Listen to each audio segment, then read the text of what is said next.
Okay, if you can think back to when you entered the congregation, and why did you enter the congregation, do you think?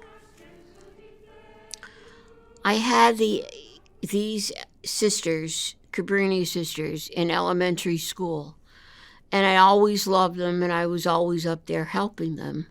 And I thought someday I'm going to become one of them. And so after I entered high school, I became a Cabrini sister. And why did you become a Cabrini sister, do you think? Because I love them. I love the way they did things. I love their spirit.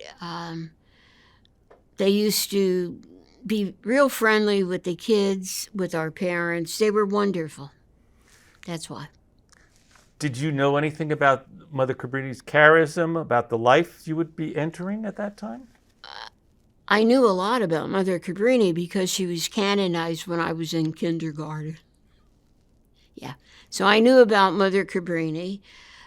We learned about her in school. We learned everything about her in school. Yes.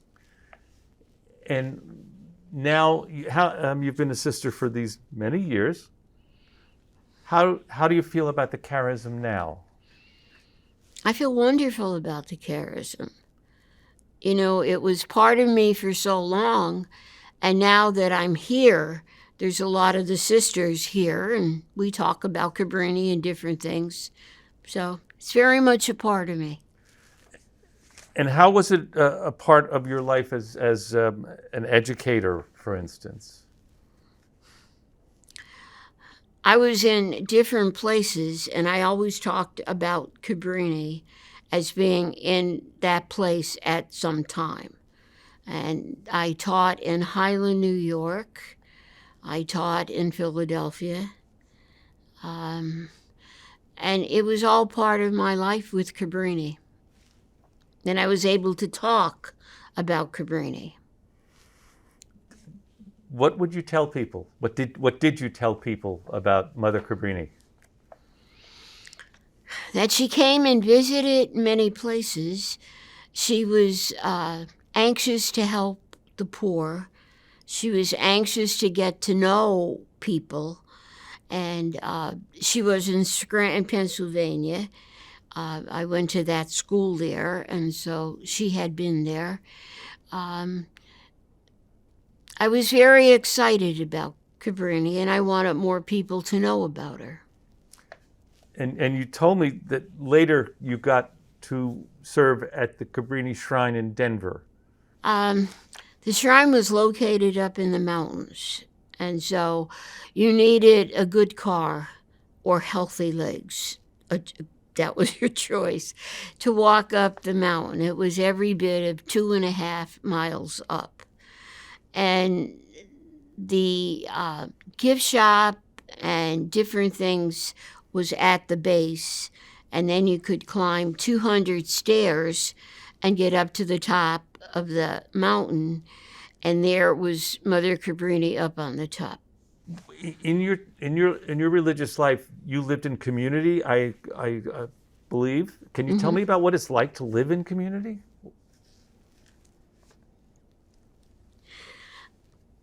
Yeah, it's a real challenge. Yeah. To live in community, you're living with other people and you're all sharing your life together. And so it depends on what you're doing. In Denver, we did a lot of talking about Mother Cabrini and the fact that she was there and the fact that she did climb the top of the mountain and was up there. We talked a lot about Cabrini. School kids came and we talked about her life in one of the conference rooms. So the work was really to talk about Mother Cabrini. How do you feel? Do you feel that you're in her presence when you're in these places? What do you? Yes. Tell me about that. When you're there, it's very obvious that Mother Cabrini also visited those places. She was in Scranton and visited there. She was out in Denver and visited there and was up at the mountain many times. And we frequently climbed the mountain. We were at the top of the mountain as well. You feel like you're close to Cabrini, that you're talking with her. You feel very, very close to Cabrini, very close.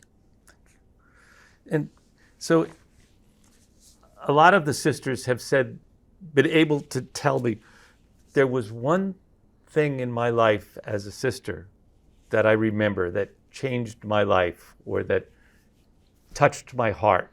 Was there something like that for you?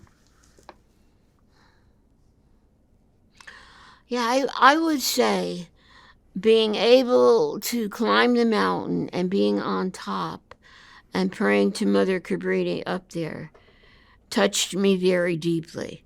I knew that when I was up there and praying to Cabrini, that was where God wanted me to be, that I was to be a Cabrini sister. And so I was very close to Cabrini there.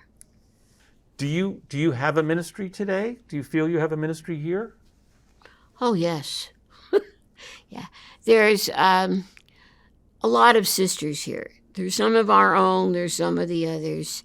And yeah, there's 4 of us that sit at a table and we talk about Cabrini and different things she did. She's very real to me as I explain her to the other 3 sisters. Yeah, they're not our community, so they're very happy to hear about her. Yeah. You mentioned your role as a teacher. Oh, yeah. Could you tell me about the time in Highland Falls when you were teaching? Yes, I started teaching the 3rd grade, and I ended up teaching the 8th grade and being principal. I moved right along with some of the students. I loved teaching. I absolutely loved it. And I would have stayed with it, except that they had asked me then to be a principal, and I was principal for a while, both in Highland, New York, and Brooklyn, New York, and it was quite the experience.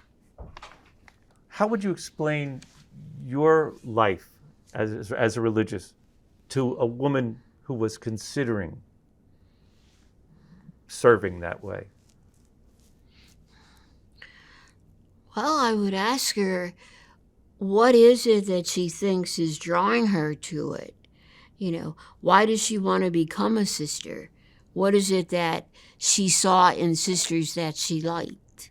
And I would talk about that and see what it was that she really liked. I would tell her to think hard, really think hard, pray hard,